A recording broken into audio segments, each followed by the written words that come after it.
Hello, brothers and sisters. The title of the message today is Returning to the Source of Life, Book 3, Abundance of Life, number 13, A Grain of Wheat, number 2. This is not the right issue whether we go to Isaac or Ishmael, to Roman Catholic Church or Protestant Church. This is not the issue. We must return to the garden. We must return to the eternal kingdom. We have to return where we came out. But then as we don't know where we have fallen, so we don't know where to go. I studied about the original sin, but nobody really knows about the original sin. They really don't know where they have fallen. Roman Catholic Church people would say the original sin is losing holiness and righteousness. Why did then lose holiness and righteousness? They should know the reason why, but they don't know the answer. Protestant church people would say the original sin is disobeying God's words not to eat the forbidden fruit. But then if God didn't say that, not to eat the fruit, there won't be original sin, isn't it? Thus, the only sin is violating the laws. That's all. Paul said before the laws were introduced, sin was not considered as sin. Because of laws, sin was considered as sin. For Jewish people, if people mention about sin, they are reminded by laws first naturally. Today, Christians are the same. They are reminded by mistreating their laws. And for mother-in-law, they are reminded by mistreating their daughter-in-law. Of course, stealing something or killing people is considered as sin. But those evangelists would say you have to repent the sin that even for biting mother's nipple when you were breastfed, when you were very little. No matter how hard I try to think out all the hidden sins, but I couldn't. As people don't know about the root, these kind of problems arise. If we don't know the root, we'll be deceived by Arab culture. The real problem is that we left the very root of life. We were deceived, but we did not know the fact that we are deceived. I told you the fundamental problem of man is people being deviated from the original position. It is not just committing evil behavior. Being deviated from the original position is the sin. Being deviated from the original position, that one thing caused all the derivation.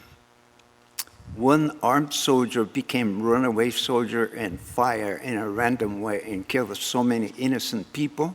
If the soldier became deviated, he would behave in abnormal behavior. As Adam became deviated, Cain came out, Nephilim came out, and Babel came out. God expected people would march toward New Jerusalem, but they marched toward Babel instead. The reason why God called Abraham was because God wanted to call new mankind who is marching toward New Jerusalem out of all mankind who are marching toward Babel. The path itself is different, as if Gyeongbu Train Railway is different from Honam Train Railway in Korea. The paths are different. It's not the issue of whether there is enthusiasm or not. Paths are different. Enthusiasm doesn't matter. How can you go to Busan, the southeast part of Korea, by taking Honam Railway? Or can we go to Mokpo, the southwestern part of Korea, by taking Gyeongbu Railway? Whether we may be diligent or lazy is the same. If you take the wrong train, we cannot arrive at the desired destination. God called Abraham and ourselves along this path. This path is different from the path leading toward Babel. We must know this clearly. This path is the path of Isaac. Isaac wanted to bless his son Esau, but he actually blessed Jacob. He could not bless according to his own will. Jacob used various kinds of tricks in order to achieve his goal, but at the end, he could not own anything. When can I build my own home? But his plan was all shattered. He became penniless at the end and went down to Egypt and blessed Pharaoh. So he became the ancestor of Israel. Path is entirely different path. We must love this path. We must think this path is mysterious and turn thanks to God about this path. Only then we can follow this path. But if we don't like this path, we cannot follow this path. I want to turn thanks to God about this path. Abraham had a son when he became 100 years old. I love that story. Abraham received God's calling at the age of 75, but he could not receive his son until he became 100 years old. Abraham was a special person, so he could not wait. If God really planned to give him a son, why didn't he give him a son when he was young? Why did he make him wait until he became 100 years old? But when I heard that word, I got the hope. As his power was all cut off, he could not have his own son, but Isaac was given. That story became my hope. This was my own experience. I was just like the Abraham. All of my hope was cut off in my life during those days. But I suddenly received calling from heaven. With such blessing, I could survive. Suppose Abraham had a son. When Abraham was just a young man, normally I could have said, Abraham, you're foolish. Why do you believe in such kind of God? But I could not do anything. That was my reality. If some help from heaven didn't come to me, I could not do anything. Therefore, Isaac came down from heaven. That kind of expression really fascinated me. That's why I decided to follow this path. When I saw Isaac who could not bless Esau, that fact became a hope for me too.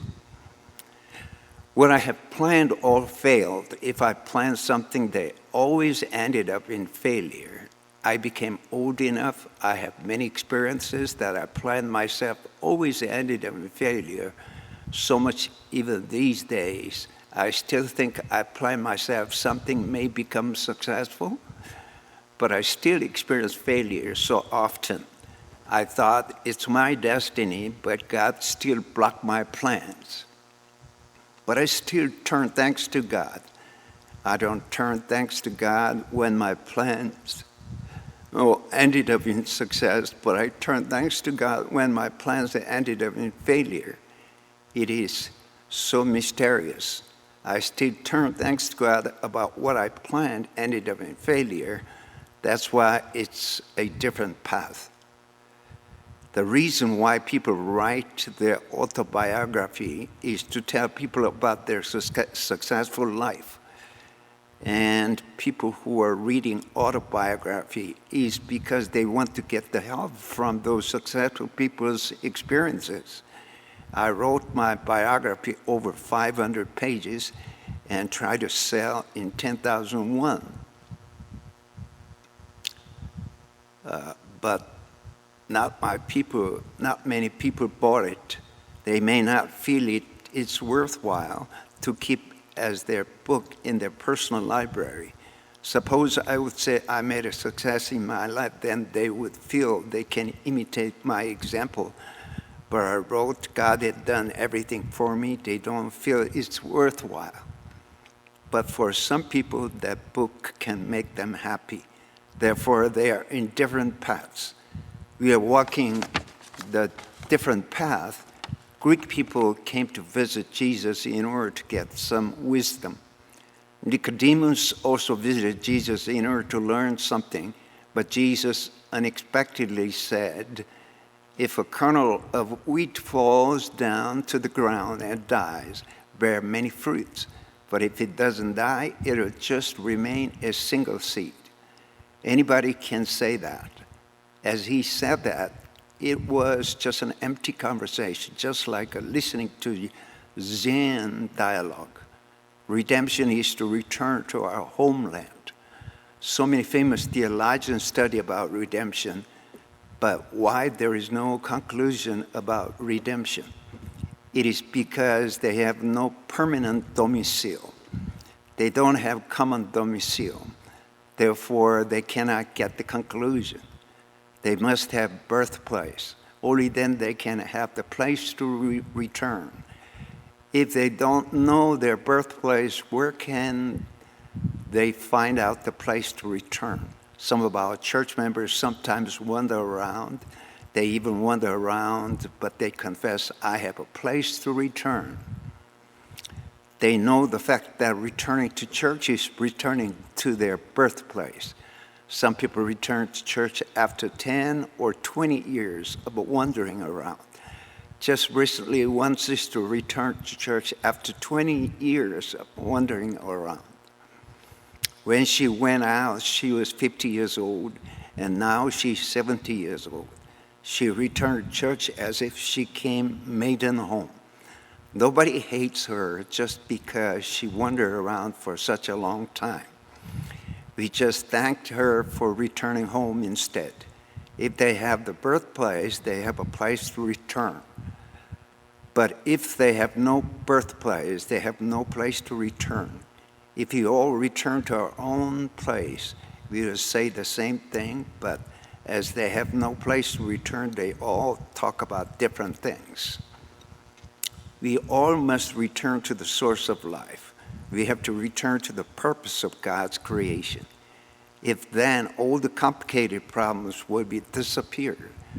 The most difficult and complicated doctrine is the Trinity doctrine. No matter how hard people try to explain, it's impossible. And no matter how hard people try to understand, it's still impossible. Augustine said, inevitably, this is God's secret. So we have to accept this just with our faith.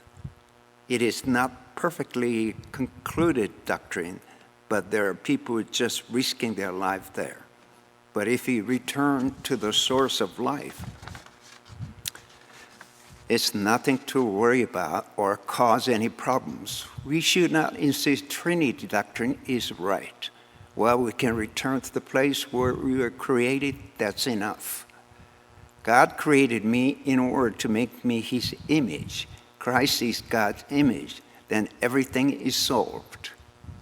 If I confess I am God's image, everything is solved. As I was created with soil, if I confess I am soil, then everything is solved. We should not argue whether is he God or not. There is an interesting expression. In Buddhism, one of the Buddhist monks said, we have to give Buddhism back to Buddha. If we change that word as ours, we have to give Christianity back to Jesus. Let us give Christianity back to Jesus completely. If then, what will come out? Something repaired will not come out, or new things would come out? Would an old boat come out or new boat come out? If things go into Jesus and come out, would the new things come out? We should not grab Christianity in our hand, but we must turn Christianity into Jesus' hand. Jesus must control, and we must throw as a kernel of wheat. The path of the recovery of character is this: returning to the image of Jesus. It said Christ is God's image, 2 Corinthians chapter 4, verse 4. What a perfect expression it is. There's nothing more to think about. God created man as his image. Then if we become the image, that's enough. What's lacking? If we were created with soil, receiving seed and producing fruit, that's enough. We don't need to make doctrine with knowledge, systemize, and contact with culture, etc. We don't need to do that. We don't need to do something with the culture. We are walking into a different path. Collision against other culture is the problem. Culture is running with enormous speed, but Christianity cannot catch up with that speed. One time Christianity led the culture from the front part. When Christianity first came into Korea, Christianity was leading all the Korean culture. Everything was new in the church. American pencils, American note, American piano, and so on. Everything was new. But these days, Sunday school kids don't feel emotional, overwhelming joy with any gifts. Large churches, Gangnam area, and so the rich people's area, during the summer season Bible school, they would give a large package of gift, but those rich children think they're just nuisance. They don't like to receive the gifts. We should not pull by culture. We should not make use of culture. We have our own path. Unless a kernel of wheat falls to the ground and dies, it remains only a single seed. But if it dies, it produces many seeds. As it dies, it will be reproduced with many seeds. So there is no other way but to die. Jesus talked about what Greek people really don't want to listen. Greek people visited Jesus as they wanted to listen to some philosophical words. But Jesus just talked about the grain of wheat. What an uninteresting and simple man Jesus was. We are his image. We are soil that will reproduce Jesus. All we should know is this: we don't need to worry about whether they would accept us or not. Without this truth, they would just go to Babel. We have to spread this truth to the world. As Christianity passed the era of apostles, why Christianity became so much objectified. I thought about it a lot. As Christian people entered into the world of imitating behavior of Jesus or apostles, rather than being fruitful in an increasing number, that was the reason why. People said, let us imitate the life of Jesus. Let us believe like Jesus and behave like Jesus. But it would be so impossible to imitate the life of Jesus and behave like Jesus. Jesus led his life according to his own gene, the DNA. We can never imitate him or copy his life. People are challenging imitating the life of Jesus, but it is absolutely impossible. Thank you, hallelujah. May God bless every one of you. Thank you again. Thank you. Thank you.